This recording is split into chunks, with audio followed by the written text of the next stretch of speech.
Intinya sih kita harus mendongeng dengan cinta dan sukacita.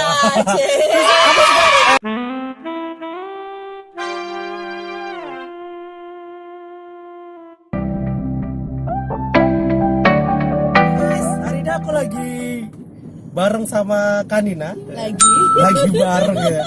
Aku tadi habis jemput Kanina, terus ikut kegiatan Muda Mengajar. Jadi kalau kalian yang belum tahu ya guys, Kanina ini adalah salah satu pendongeng di Balikpapan. Keren ya, pendongeng. Jarang-jarang loh ada yang zaman gini masih mau ngedongeng gitu kan. Nah, ini salah satunya Kanina. Kanina apa kabar? Baik. Ini aku mencari boneka. Dia kalau pendongeng itu biasanya pakai ada alat bantunya gitu. Iya, ada sarananya, hand puppet, Oh, bisa, puppet. tapi tidak selalu pakai boneka tangan. Misalnya nggak punya, nggak apa-apa.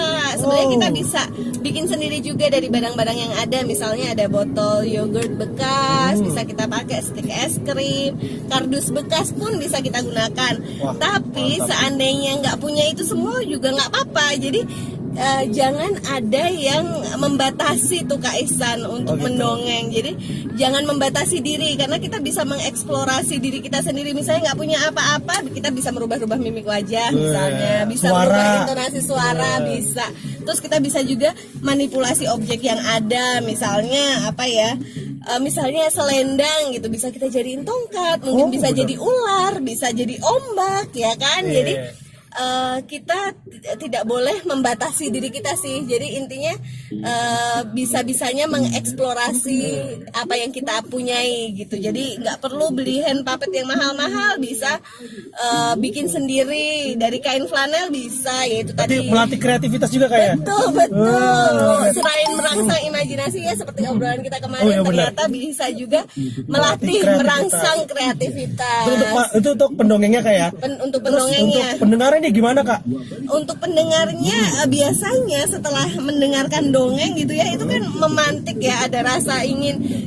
Yang sudah aku temuin itu anak-anak yang sekali didongengin, misalnya nih bareng dongeng keliling, karena mereka tidak pernah didongengi di rumah gitu. Anak-anak yang saya temuin di pasar Kelandasan misalnya, mereka itu kayak pengen lagi gitu. Kak Nina, kapan lagi? Misalnya mereka datang ke pasar Kelandasan nggak ada saya, mereka nanyain Kak Nina dongeng keliling mana nih gitu. Jadi ternyata intinya sih orang tua terus ataupun masyarakat ya yang peduli gitu, kita bisa memberikan pilihan-pilihan lain selain misalnya gawai, misalnya tontonan televisi kepada anak-anak, karena sebenarnya anak-anak itu mau kok kalau diberi kegiatan yang positif, misalnya dengerin dongeng. Iya benar.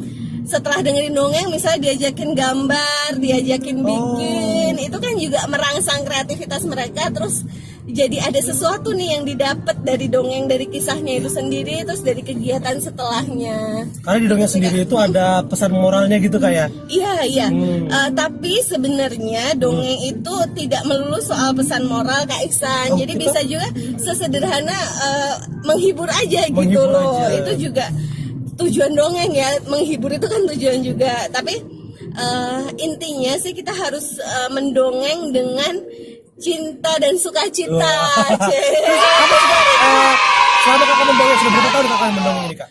Sebenarnya kalau saya pribadi sebelum didongeng keliling, saya mendongeng udah sejak zaman SMA. Jadi waktu itu di Semarang, tempat asal saya Kak, saya suka ngumpulin anak-anak sekitar gitu, kita belajar bareng. Nah salah satunya juga didongengin gitu mereka, anak-anak di sekitar tempat tinggal saya itu sudah mulai dari tahun 2001 lah ya, 2001 kelas 3 SMA.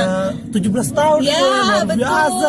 tapi begitu di Balikpapan, saya sendiri baru menginisiasi dongeng ini itu 2016. Tapi sebelumnya sudah mulai mendongeng, tapi biasanya untuk kepentingan komersil. Diundang gitu ya. Diundang begitu.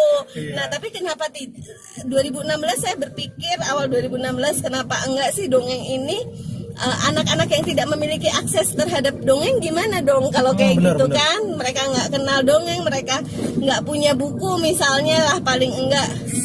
Jadi saya memulai dongeng keliling itu agar budaya tutur itu tetap lestari Kak. Mungkin kan oke. kalau dilihat-lihat ya, ini belum ada data secara ilmiahnya, tapi semakin jarang orang tua yang mendongengkan anaknya, semakin jarang anak yang kenal dongeng Indonesia, kecuali yang dikenalkan di sekolah gitu ya. Wah, sekarang Padahal kan kebanyakan mereka suka aja nonton film Korea gitu ya. Dongeng Korea.